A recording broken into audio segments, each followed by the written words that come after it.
Hola hermanos, ¿cómo están? Muy buenas noches. Es un gusto poder saludarles para poder compartir esta clase número 6 del curso de exposición bíblica. Agradezco a cada uno de ustedes que verán esta clase y espero que sea de mucha utilidad para este proceso de formación en el cual estamos preparándonos, estamos aprendiendo de una manera diferente, muy atractiva, pienso yo, de cómo poder hacer una predicación que sea una exposición bíblica, pero también que pueda llegar a la mente y al corazón de los hermanos. Hemos ya tenido 5 clases donde hemos visto bastante teoría, 2 clases donde hemos visto práctica, ¿verdad? Cómo hacer un sermón. También vimos mucho en la última clase hablamos sobre los pilares de la predicación y hablamos de 5 pilares que son muy importantes tener en mente antes de empezar a realizar el bosquejo, que es el tema del día de hoy.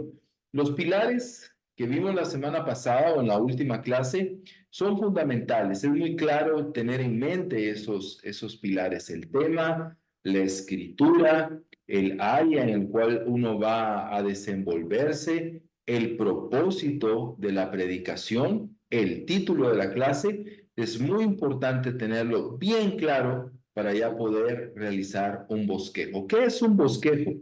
Bosquejo es algo fundamental en nuestra predicación. El bosquejo es el formato escrito, ¿sí? Donde nosotros vamos a guiarnos en el momento de predicar.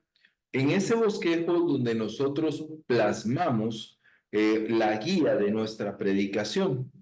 Y hay técnicas, hay formatos y hay estructuras muy tradicionales. Hoy vamos a hablar de una de ellas, de un bosquejo, llamémoslo así, de un sermón tradicional, de una predicación tradicional. Personalmente es el bosquejo que yo utilizo cada vez que predico. Tengo un documento con los puntos que hoy veremos. Así que espero que esta clase sea de utilidad para cada uno de ustedes. A grandes rasgos, un sermón tradicional tiene 6 secciones que son básicas. La introducción, las transiciones, el desarrollo, las conclusiones, aplicaciones e ilustraciones. Son 6 secciones que debe derivar nuestro sermón. Estamos hablando de un sermón formal, un sermón que nos va a llevar compartirlo 30 minutos. Un bosquejo muy formal, pero muy ordenado. Y eso personalmente me gusta, me ayuda cuando tengo una guía ordenada para que mis ideas y las ideas del texto bíblico puedan llevar un hilo conductor y no perderme, no hacerme bolas, como decimos, no desordenarme en mis ideas, sino mantener una estructura. Y la estructura es fundamental para el orden, para las ideas puedan llevar esa claridad. Entonces, en esta clase daremos una explicación y guía de cada una de estas secciones, ¿ok? Entonces, sin más preámbulo, empecemos con la primera. Empezamos nuestro bosquejo con la introducción. Nuestra clase necesita tener una introducción. No podemos ir directamente al tema. Necesitamos una introducción. La introducción es una parte importante, ya que es donde se capta o se pierde la atención de las personas. La introducción presenta e introduce el tema y lo hace y lo debe de hacer de una forma llamativa. Es muy importante la introducción de una predicación. Podemos perder a las personas, podemos perder a los oyentes desde la introducción. La introducción debe levantar expectativas para motivar a las personas a escuchar el sermón. Entonces es muy importante este tema. No podemos darle un valor que no es correcto. La buena introducción debe tener las siguientes características. La primera característica es la brevedad. Me he dado cuenta que a veces las personas o predicadores dedican demasiado tiempo en la introducción y ese tiempo termina pesando en el resto de la clase, en lo fundamental que es el desarrollo de la clase. Entonces, cuando tienen una introducción demasiado larga, eso va a afectar el sermón. O lo va a hacer demasiado largo o definitivamente va a hacer que la persona tenga que correr en porciones que son fundamentales. La brevedad es importante. Uno de los manuales de predicación dice, y creo que es un tiempo estimado muy bueno, no más de 15% del tiempo. Significa que en una prédica de 30 minutos, la introducción debería de ser de 4,5 minutos. Es muy importante verlo. La claridad. La otra característica que una introducción debe tener es la claridad. Palabras sencillas e imágenes que el oyente pueda comprender con facilidad. Necesitamos que sea claro, no muy enredado. A veces queremos poner a los hermanos o a la iglesia a pensar, pero a veces es demasiado complejo, demasiado enredado y las personas se pierden. Entonces, utilizar palabras sencillas, si vamos a utilizar imágenes, que sean imágenes que el oyente pueda comprender con facilidad. Unidad. Debe de tener unidad con el material que sigue. Me he dado cuenta también que a veces hay buenas introducciones, pero que al final del día no tienen nada que ver con la prédica. Sirven tal vez como para romper el hielo, pero no es la función de una introducción, no es romper el hielo, sino es atraer a las personas, pero esa atracción a la información tiene que llevar una unidad desde la introducción hasta las aplicaciones finales. Y esta que es muy importante es la buena elaboración. No subestimarla, dedicarle tiempo. Para algunos la introducción simplemente es saludar. Buenos días, ¿cómo están? El tema de la clase es tal. No. La introducción tiene que tener una buena elaboración, debe ser un texto escrito, no hay que subestimarla, hay que dedicarle tiempo. Es muy importante y fundamental. ¿Ok? La introducción puede tomar las siguientes formas. Aquí les quiero dar algunas ideas que pueden ayudarles en la realización de un sermón.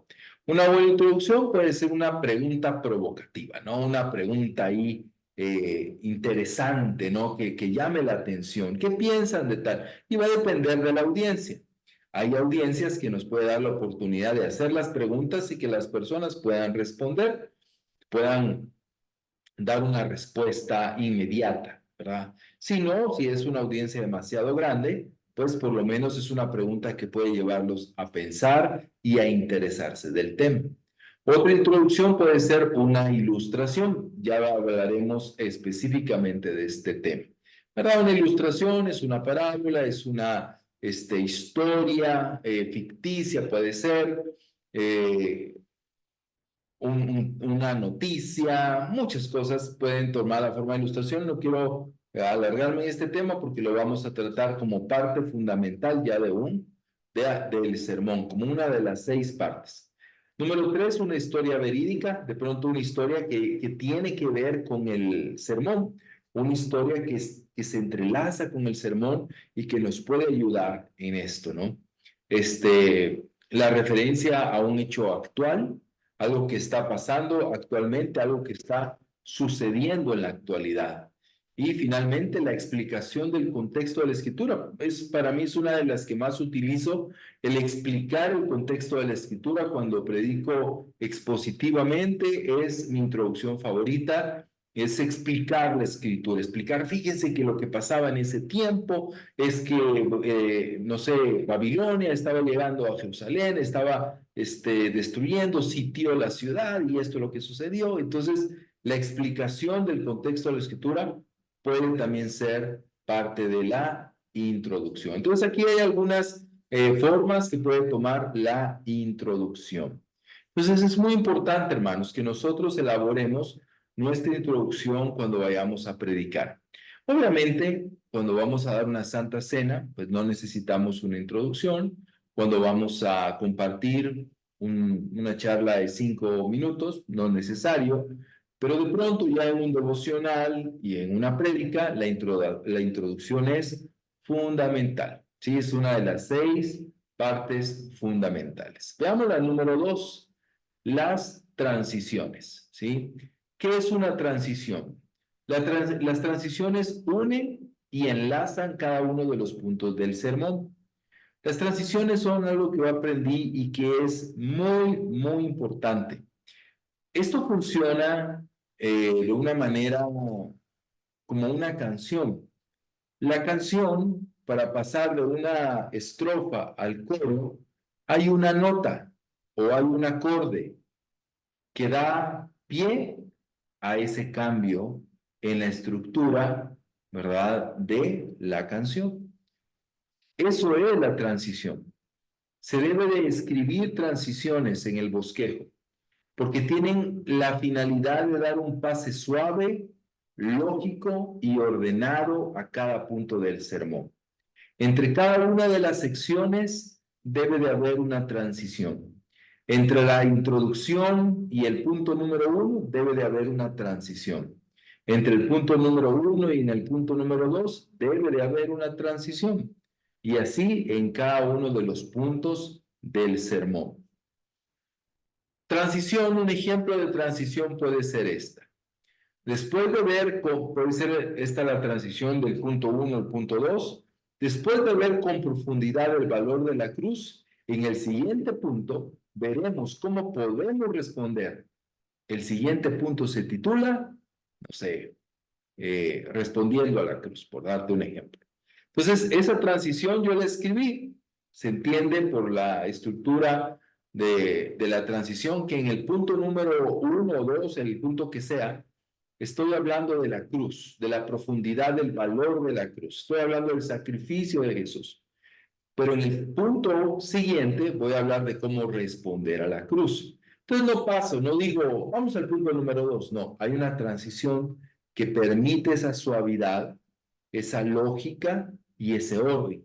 Entonces expreso, pero lo tengo anotado en mi bosquejo. Expreso. Después de ver con profundidad el valor de la cruz, en el siguiente punto veremos cómo podemos responder. El siguiente punto se titula y ya damos el título del sermón. Espero que sea entendible. Vamos a ver un ejemplo de bosquejo, por lo menos una guía o un machote, o para que ustedes lo puedan ver al final de la clase. Tercer punto, el desarrollo. Son los puntos del bosquejo. Cada bosquejo debe tener puntos mayores y puntos menores. En estos puntos se desarrolla el bosquejo de una manera lógica y clara. Esta es la parte importante, es el cuerpo de la carta, ¿sí? Es el cuerpo de la carta. Tenemos la introducción, es una parte pequeña. Tenemos al final las conclusiones y aplicaciones. Y la parte robusta del sermón es el desarrollo del sermón. Es la prédica propiamente dicha, ¿me entienden? Es la prédica propiamente dicha. Eso es el desarrollo. Entonces, para que el desarrollo sea ordenado, necesitamos tener puntos. Aquí va un ejemplo. Esta es la escritura. Esto es de un sermón que estoy preparando para la próxima semana. Entonces, aún les puse en Classroom los pilares de este sermón, ¿verdad? Ahí en la tarea de cómo hacer la tarea de esta semana, ahí yo les puse cómo hice los pilares de esta escritura, que es mi escritura base para este sermón. Entonces, la escritura está en Hebreos 18b, o sea, la segunda parte del versículo al 20. Dice, por tanto, los que hemos acudido a Él en busca de refugio, podemos estar bien confiados, aferrándonos a la esperanza que está delante de nosotros. Esta esperanza es un ancla firme y confiable para el alma. Nos conduce a través de la cortina al santuario interior de Dios. Jesús ya entró por ahí, por nosotros. Él ha llegado a ser nuestro eterno sumo sacerdote según el orden de Melquisedec. O sea, esa es mi prédica. Voy a dar una prédica expositiva sobre estos versículos. Entonces, ¿qué puedo ver? Los puntos mayores son 3. Encontré 3 puntos mayores. El primero, punto número 1, los buscadores de refugio. Ese es mi punto mayor, el título de ese punto. Luego tengo el punto número 2, el ancla de la esperanza, versículo 19.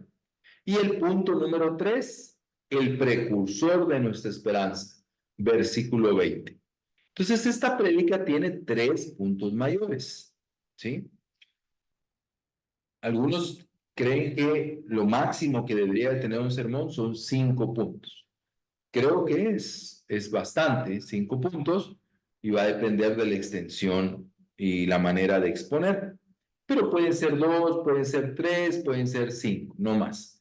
Va a depender del tipo de sermón y también del área en la que vamos a trabajar. De pronto un sermón de enseñanza con el área pastoral, eh, que es algo que vimos la semana pasada, pues de pronto va a ser un sermón que puede alcanzar hasta 50 minutos, 1 hora, porque es un sermón de enseñanza, una predicación de enseñanza. Entonces de pronto ahí puede tener más. Pero si es un sermón evangelístico, que de pronto tiene 30 minutos, pues 3 minutos creo, 3 puntos creo que es suficiente.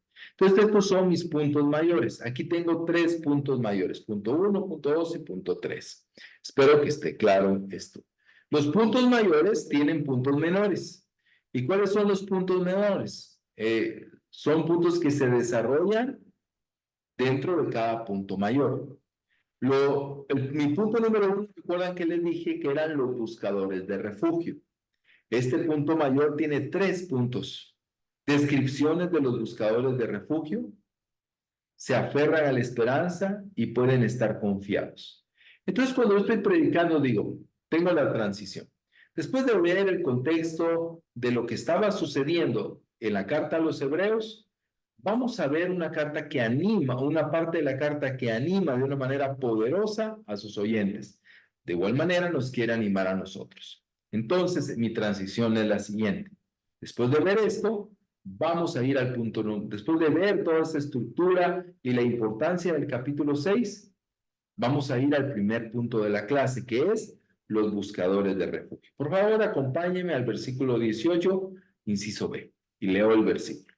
Luego digo, bueno, hermanos, como vemos en este punto describe a quiénes son los buscadores de refugio, y hablo de ese tema. También este punto nos enseña, este versículo nos enseña cuánto debemos de aferrarnos, asirnos a la esperanza. Número 3, también nos habla de cuán confiados podemos estar. Quiero aquí hablar algo importante, ¿sí? Como un paréntesis.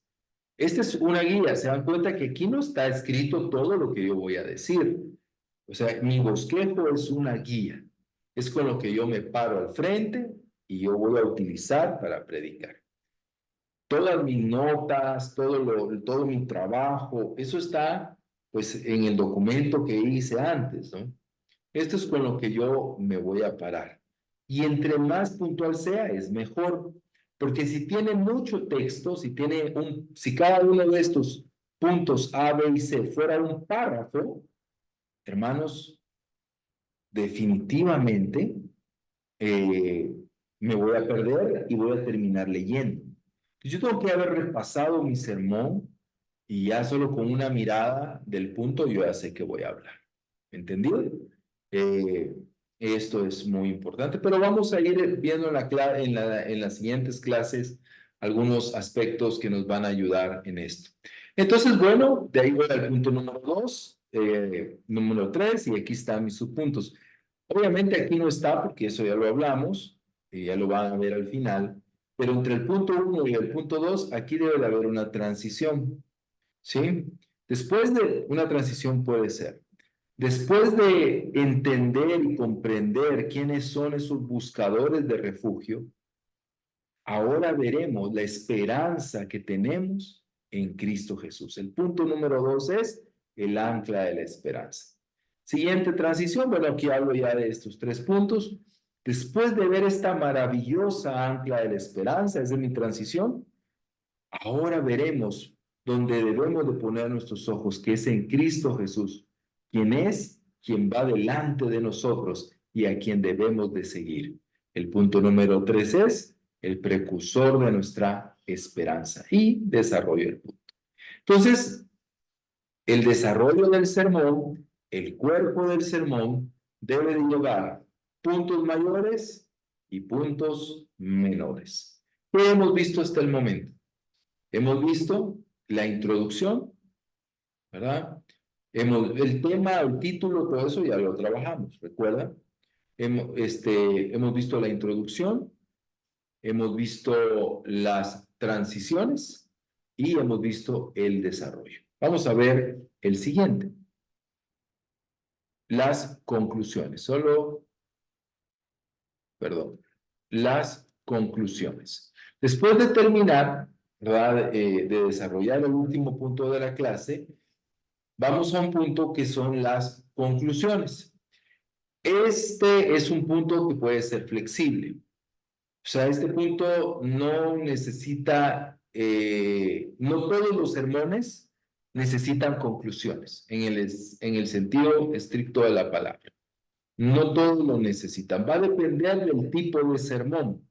Un ejemplo, un sermón evangelístico, en lugar de conclusiones y aplicaciones, de pronto se puede utilizar una invitación a tomar una decisión, ¿verdad? Podemos decir, bueno, después de haber aprendido esto, te queremos invitar, amigo, que nos visitas, a que estudies la Biblia, que conozcas a ese precursor de nuestra fe, que conozcas a esa ancla de la esperanza y que te conviertas en ese buscador de refugio. Queremos invitarte a que formes parte de esos buscadores de refugio. ¿Entiendes?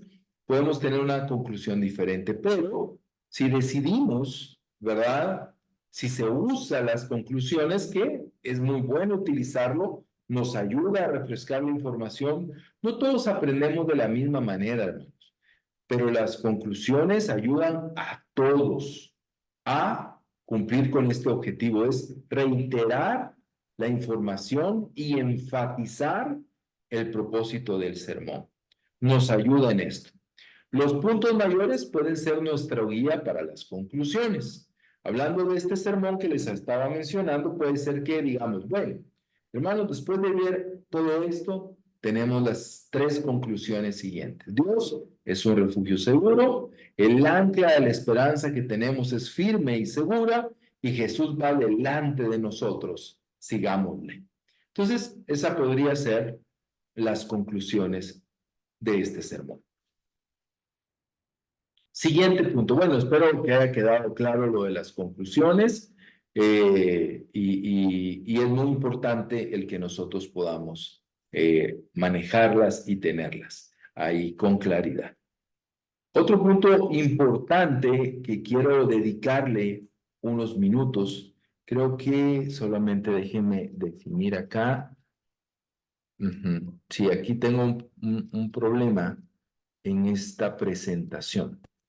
Ok, vamos a solucionarlo rápidamente. Vamos a dejar de compartir pantalla por un momento. Ok. Sí, solo quiero agregar o enseñar esta siguiente parte que es fundamental en cuanto a el sermón y es la parte de las aplicaciones. Las aplicaciones es distinto, ¿verdad? Totalmente diferente a las conclusiones, ¿verdad? Y lo vamos a ver en la presentación en un instante. Nosotros necesitamos concluir el sermón, ¿verdad? Como ya lo vimos ahorita, con conclusiones, pero las conclusiones solo reiteran. Y esto es fundamental que nosotros lo veamos. Las conclusiones lo único que hacen es afirmar el conocimiento y reiterar, ¿verdad? Lo que se está enseñando. Pero hay una parte fundamental que creo yo que tiene un impacto más fuerte y profundo en las personas. Aquí lo tengo ya, y es las aplicaciones, ¿sí? Las aplicaciones. Entonces, después, ¿verdad? De nosotros dar las conclusiones, decimos, bueno, y con esto terminamos el sermón. Tenemos las aplicaciones de este sermón. ¿Qué son las aplicaciones? Es el llamado a poner en práctica lo aprendido. Es un llamado a poner en práctica lo que hemos aprendido. Y hay dos palabras que nos ayudan mucho en las aplicaciones y cuando yo uso aplicaciones trato de incluirlas. y es la palabra debo o debemos, ¿sí? En este ejemplo de sermón que les estaba dando, puedo tener tres aplicaciones fundamentales. La primera aplicación, hermanos, de esta clase es, debemos buscar refugio. Debemos buscar refugio.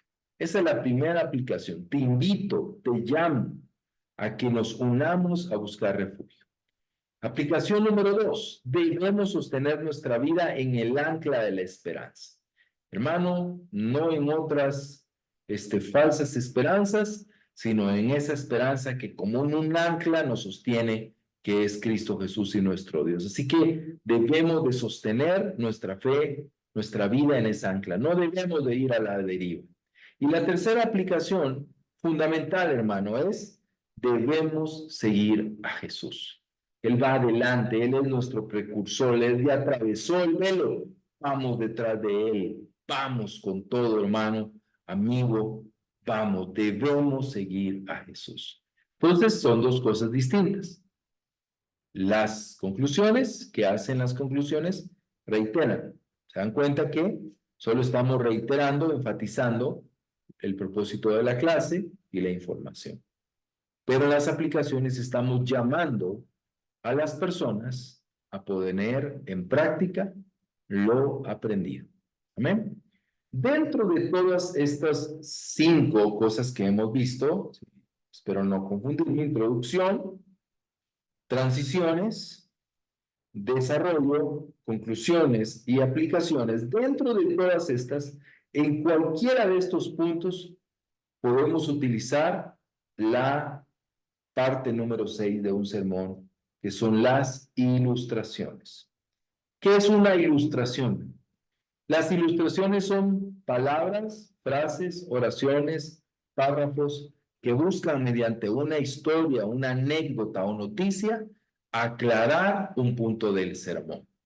Las ilustraciones, en otras palabras, es una composición que ilumina, que arroja luz sobre el mensaje. Seguramente a ti te ha pasado como a mí. Hay sermones que has escuchado en el pasado que ni te acuerdas de la escritura, ni te acuerdas del punto 1, punto 2 o punto 3, pero te acuerdas de la ilustración que utilizó el predicador, de la historia que contó, de la anécdota que contó, de la noticia que contó. Eso te quedó claro. Y por eso el uso de las ilustraciones es muy importante, porque las ilustraciones pretenden presentar un caso con el cual la audiencia puede identificarse. Jesús lo hacía, ¿no? ¿Verdad? Jesús era un método favorito. Jesús usaba ilustraciones que las personas venían y se conectaban fácilmente. ¿Verdad?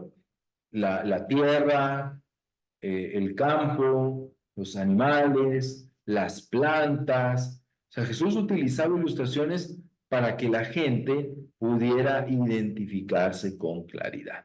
Entonces nosotros necesitamos ilustraciones en nuestro sermón. Nuestro sermón no debe de ser solamente información, ¿verdad? O comunicación, por muy fervorosa que sea.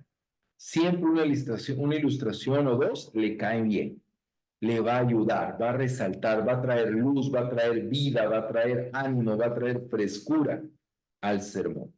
Y tú lo has vivido, lo has experimentado, yo también. Las personas en sus ilustraciones, cuando son bien marcadas, bien eh, claras y que se identifican con el sermón, arrojan esa luz a nuestra vida. Características de una ilustración. Una ilustración debe ser corta y debe ser clara. ¿Sí? Recuerden siempre que el tiempo es un elemento que a veces está en nuestro favor y a veces en nuestra contra. Entonces, una característica de una ilustración debe ser corta y debe de ser clara. ¿Ok? Número 2, debe de ser realista, aunque no sea real necesariamente. Ya voy a explicar esto más adelante.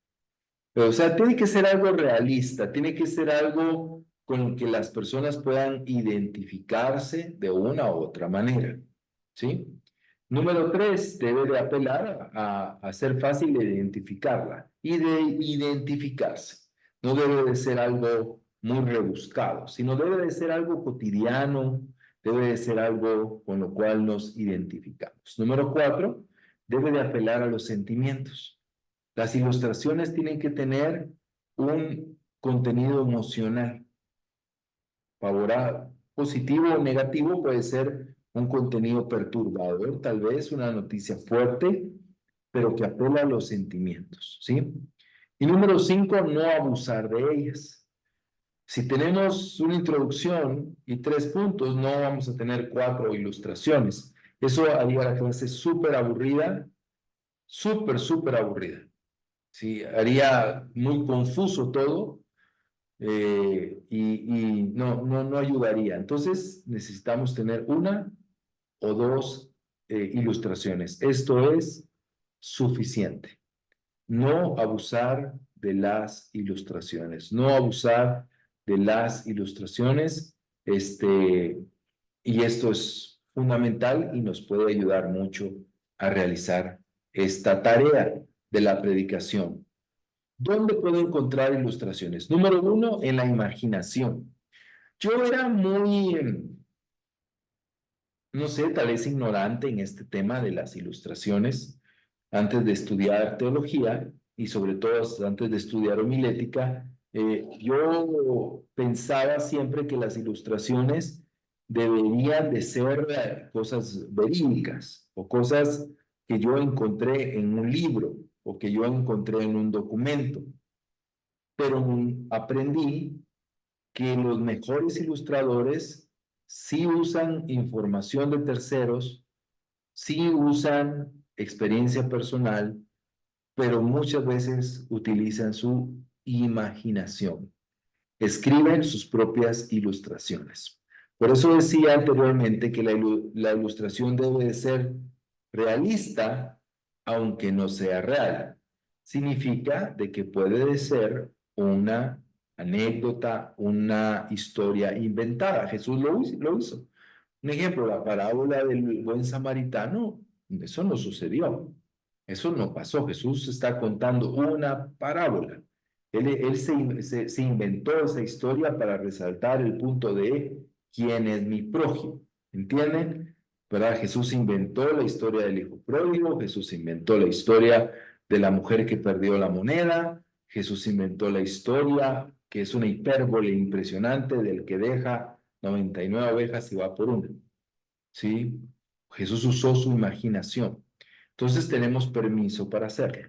Sí, obviamente no vamos a decir, esta es una historia real, porque no es real, ¿ok? Pero sí podemos usar nuestra imaginación. Otra fuente de ilustraciones es leer libros cristianos y no cristianos. La lectura nos va a ayudar. Cuando nosotros leemos y releemos y leemos y leemos, vamos a encontrar anécdotas, vamos a encontrar ilustraciones que nos pueden ayudar a nos pueden ayudar a venir y realizar buenas ilustraciones. Hay libros específicos que se dedican solo a proveer ilustraciones. Voy a hablar en el siguiente punto o la siguiente diapositiva de eso. Otro lugar donde encontrar ilustraciones es en las noticias. Las noticias son una fuente muy buena de ilustración y que nos ayuda. Nos ayuda a encontrar temas de interés, de identificación, donde las personas se sienten parte de. Pero también otro lugar donde encontramos buenas ilustraciones es aprendiendo a escuchar. Cuando escuchamos a los demás que nos cuentan sus vidas, sus historias, vamos a poder encontrar buenas ilustraciones. Yo trato y a veces llamo a los hermanos y les digo, mira, fíjate que voy a predicar de este tema y quisiera contar aquella historia que me contaste. ¿Me das permiso? No voy a decir tu nombre, pero me das permiso. Entonces llamo ahí a los hermanos para que me den su autorización, pero les he escuchado previamente para yo ver, esto me puede servir y me puede ayudar. ¿Ok? Este es un punto importante. Hay libros sobre esto. Hay un libro muy bonito que lo pueden encontrar que se llama El arte de ilustrar sermones. Es un libro específicamente ahí enfocado en la ilustración de los sermones, porque es un punto muy importante y muy fundamental. Los mejores predicadores tienen buenas ilustraciones, ¿sí? Los predicadores históricos, como Spurgeon, como D.L. Moody, usaron buenas ilustraciones, ¿no? D.W. Tozer, buenas ilustraciones, ¿verdad? Entonces, tiene una importancia. Yo creo que personalmente debo dedicarle más a este tema, ¿verdad? A crecer más en las ilustraciones. Consejos. Hay libros de ilustraciones, como les decía. Hay libros en los cuales tú puedes encontrar por temas, ilustraciones. Su desventaja es que muchos de esos libros cuentan ilustraciones del tiempo de Tatalapo. O sea, así decimos aquí. O sea, viejas, muy viejas, de cientos de años. Entonces la gente, aunque sea muy buena la historia, no se siente muy identificada. Fue en otro país, fue en otro contexto, no se siente muy identificada. Pero hay algunas buenas, entonces siempre es bueno ahí buscar a veces en los libros de ilustraciones. Número dos, un banco de ilustraciones. Yo tengo en mi aplicación de Telegram. Aquí tengo un chat conmigo mismo, ¿verdad? Aquí me permite tener como que fuera un grupo, ¿verdad? Como que fuera un grupo me permite tener un chat conmigo. Entonces tengo un chat que lo pueden ver ahí, ¿verdad? Que se llama Citas, Notas e Ilustraciones. Entonces, cuando veo algo, lo escribo ahí y me lo mando ahí, ¿no? Cuando encuentro un link, una historia, una noticia, la copio y me la envío ahí mismo, ¿no? Entonces, para mí es muy bueno. Otras personas, yo he escuchado que tienen una cajita, sobre todo, pero era más antes, ¿no? Personas que leían libros o en la prensa y recortaban el periódico y metían en esa cajita el recorte que les iba a servir para una próxima ilustración. Pero es importante tener un banco de ilustraciones, un lugar en el que uno va y puede encontrar ilustraciones que ya tiene ahí. Y hay personas mucho más pilas que yo y que ya las tienen clasificadas, ordenadas, categorizadas, entonces ya están ahí, categoría del amor, categoría de la esperanza, del pecado, y encuentran una ilustración y la guardan ahí. Son mucho más pilas, hay que aprender de ellos. Y número tres, tener mente de predicador. Si quieres crecer en la predicación, tienes que tener mente de predicador. Yo a veces, hermanos, tal vez ustedes no me dejarán mentir con algunos de ustedes, pero a veces me cuentan una historia y digo, esto lo voy a predicar, esto lo voy a predicar, esto lo tengo que predicar, ¿verdad? Siempre tener esa mente de predicador. Esto lo puedo utilizar, esto lo puedo usar, esto puede servirme para una predicación. Amén. Bueno, hemos visto ya las 6 partes de un bosquejo tradicional. Quiero darles un ejemplo nada más, lo pueden ver mejor en las notas, pero este es un ejemplo en cuanto a una estructura, una guía, un marco de referencia, un machote, como lo quieran llamar, que pueden utilizar y que yo es el que utilizo. Ok, aquí tengo el título de la clase, ¿verdad? Mi introducción, un párrafo, y va mi primera ilustración. En este caso, pues lo puse acá, ¿verdad? Porque es el machote, pero lo pongo ahí en cualquier parte del sermón. Puede ser que la ilustración case muy bien en la introducción. Puede ser que la ilustración case mejor en el punto 2, punto 1, o en las conclusiones, o en el final de la clase. ¿Sí? La ilustración, como les decía, puede estar en cualquier parte de la clase y una o dos exagerado. Luego viene mi transición y vamos al punto número 1. Luego vamos al punto, está la transición, vamos al punto número 2.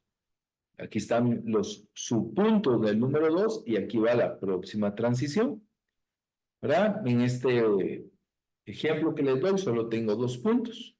Aquí está mi transición hacia las conclusiones. Tengo mis 3 conclusiones y termino con mis 3 aplicaciones. Básico. Eso me permite tener un bosquejo de 2 páginas exagerado, que va a ser una guía ordenada, clara, que voy a poder predicar con orden con disciplina y con bastante dedicación.